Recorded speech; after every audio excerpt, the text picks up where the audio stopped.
अस्सलाम वालेकुम व्यूअर्स। आज बनने जा रही थी साबुत मसर और मैंने सोचा क्यों ना आप लोगों के साथ भी अपनी टिप्स शेयर कर दूं। मैं साबुत मसर को 3 घंटा लाजमी भिगोती हूँ क्योंकि इस तरह दाल अच्छी फूल जाती है और बहुत लजीज बनती है।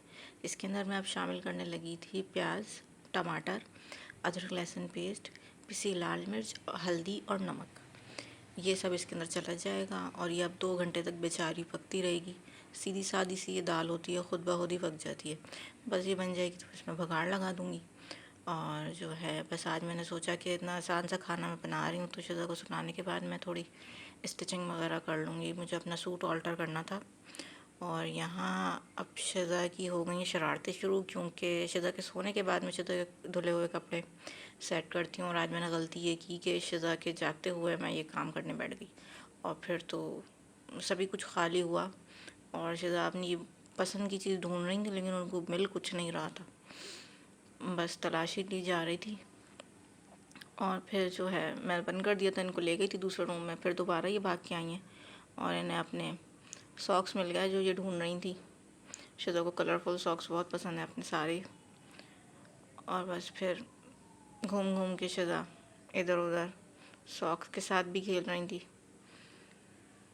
बस फिर मैंने सोचा कि थोड़ा सा सूट मैंने ऑल्टर करना था अपना राबी सेंटर वाला, जो मैंने 700 का 2 पीस लिया था। आप लोगों को याद होगा अगर आप लोगों ने मेरा वो वाला व्लॉग देखा था राबी सेंटर वाला।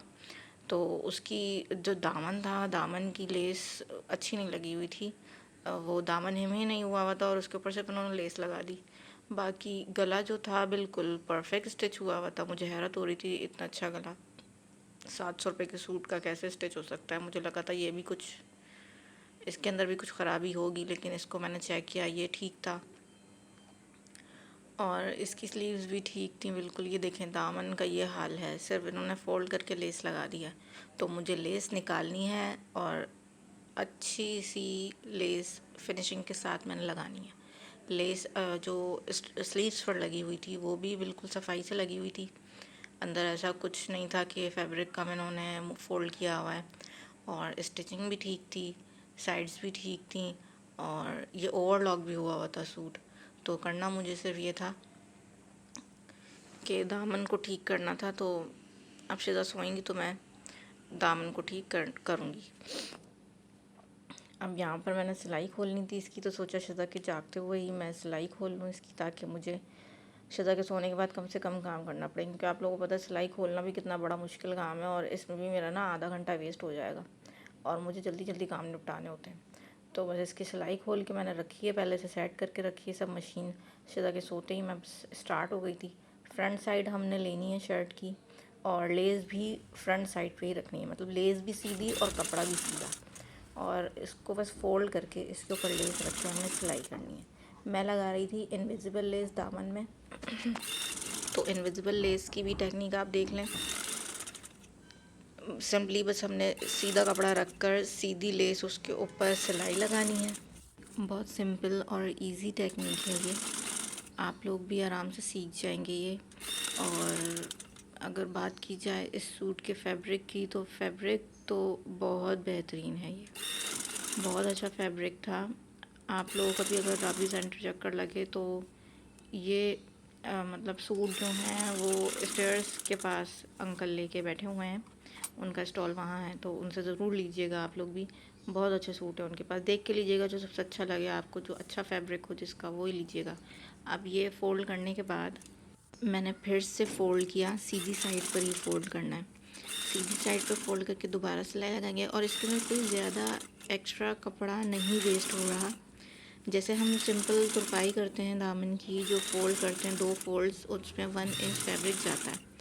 तो इसमें भी 1 इंच फैब्रिक ही जा रहा है इस टेक्निक में। ये फ़ोल्ड किया, ये 1 इंच फैब्रिक चला गया टोटल। पहले हाफ़ था फिर ये हाफ़ गया।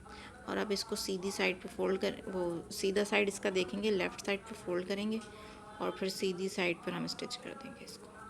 सिंपल एंड इजी टेक्निक है और इस तरह इनविजिबल लेस ये लग जाएगी। बैक साइड पर आपको लेस लगी हुई नहीं नज़र आएगी और आपको लेस छुपाने के लिए कोई एक्स्ट्रा पीछे पट्टी भी नहीं लगानी पड़ी। वरना ऐसा होता था जब पहले हम ऐसी टेक्निक यूज़ नहीं करते थे तो लेस बीच में रख के पीछे पट्टी लगाते थे, पट्टी को फोल्ड करते थे, वो एक लंबा प्रोसीजर होता था। इसी फैब्रिक के अंदर इनविजिबल लेस ऐसे आराम से लग जाएगी और सिर्फ 1 इंच फैब्रिक जाएगा इसके अंदर और ये अच्छा खूबसूरत सा एक लुक आ जाएगा अब दामन का। बस ये तकरीबन हमारी लेस कंप्लीट हो गई है। इसके बाद जो मैंने चॉक्स खोले थे छोटे छोटे से, वो जो लेस निकालने के लिए खोले थे, इनको सिलाई लगा के बंद कर देंगे और ये जो है बस तैयार हो गई हमारी शर्ट। बस कुछ जो सस्ते सूट मिलते हैं उनके अंदर एक यही होता है कि कुछ ना कुछ ऑल्टर करना ही पड़ता है हमें घर लाके, और इसके अंदर तो बहुत ही कम काम था, हो गया खैर मेरा ये आधे घंटे में काम, और अच्छा सूट था ये। अब बस शिदा के उठने का टाइम हो रहा था और शिदा जाग गई थी और फिर उन्हें बाहर खेलने जाना था।